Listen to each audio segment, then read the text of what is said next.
Their offense wasn't good when they were healthy. Alex Smith was, I think, a bit of a downgrade from Kirk Cousins, and I didn't think it was going to be that much of a drop-off. But the offense wasn't really clicking. But you can make an argument that he was taking care of the ball, and they were winning games. They were 5-2, 6-3. And then Jay lost him. And then Jay lost his backup. And he lost his Pro Bowl guard in Brandon Sheriff. He lost Sean Laval. He lost other backups along the way. They have the most guys on the injured reserve list than any team in the NFL. But I don't just look at this year. I look at the 5 years. And I know this, that after year 3, he got that extension. Did he get the extension after year 3? Pretty sure he got the extension after year 3, which I found to be curious. When we had that argument, I was like, why bother? Maybe it was after year 4. But either way, I was like, why? It didn't make sense to me. And maybe they want stability because they've, had churn at coach. But I think this is what's going to happen, Cakes. He's going to be back, and the next year is going to be another year kind of like this, where they're going to be in that 7-9, 8-8, maybe get to 9-7 range. And it's just going to be the same discussion. It's going to turn into a Marvin Lewis situation. Gruden was given the 2-year contract extension on March 4th of 2017. And remember, that was right in the middle of all of the Scott McCloughan mess and nonsense. It was a campaign of distraction. It's after year 3, Cakes. Right. I mean, they gave him an extension. He had 2 years left on his original 5-year contract, and they gave him an extension.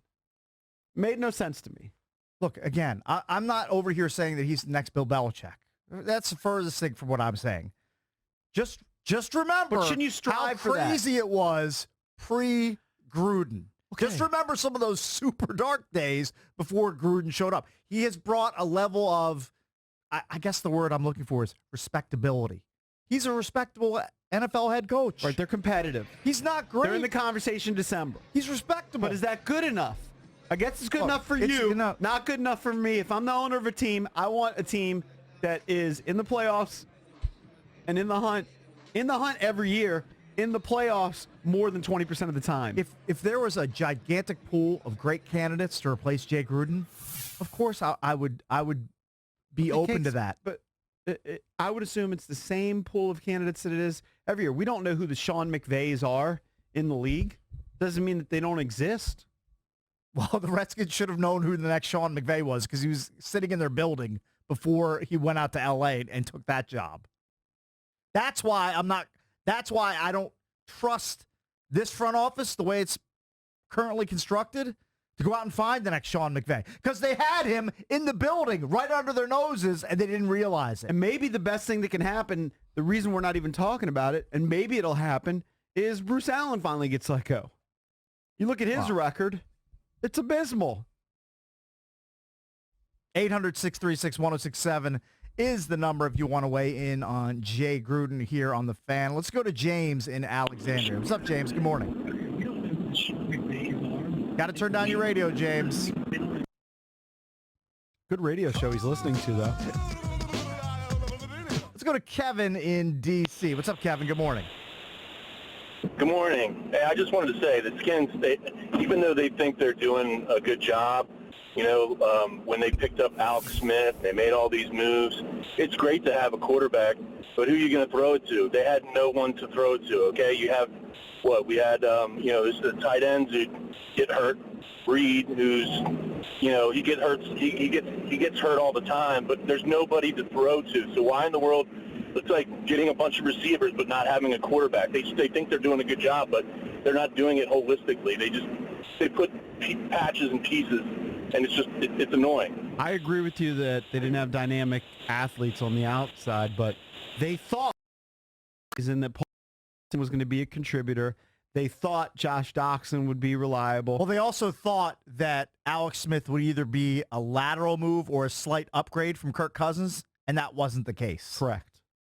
He was inferior to Kirk Cousins, even though they paid him. Although you can make an argument that he was leading to wins. They were ugly wins, Cakes. He would put up $187 frequently. Okay, but they would get wins. But I guess they have cratered since Alex Smith was injured. Hey, there's a good chance Kirk Cousins doesn't make the playoffs with a team that was 13-3 last year. That part is true as well. If the Bears take care of business against the Vikings and the Eagles win, which we expect, Kirk's going to be home and not in the playoffs, which is a huge dud for him. So Kirk may put up better numbers, but Alex Smith simply taking care of the football cakes, kept them in games, and they won some games ugly. Let's go to Jeff in Mechanicsville. What's up, Jeff? You're on with the Junks. Good morning. Hey, guys. Enjoy your show a lot. How are you today? You're doing well. Listen, you guys kind of a minute ago switched over to what I wanted to talk about. I got the TV down now, so I can't hear it. But you brought up Bruce Allen. And I think most of the problem lies with Bruce Allen. As a 61-year-old Redskins fan that was programmed when I was 9 years old by my daddy to root for the Redskins, they're an embarrassment. And they're an embarrassment in their play, but their off the field and front office crap is just out of sight. I mean, this Reuben Foster thing, letting Mason Foster get away with what he did, the cheerleader thing, that's all front office stuff.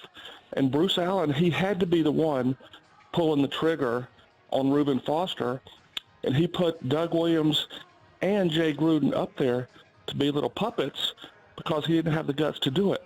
I find it hard to believe that either one of those guys really wanted Reuben Foster. So that's my take.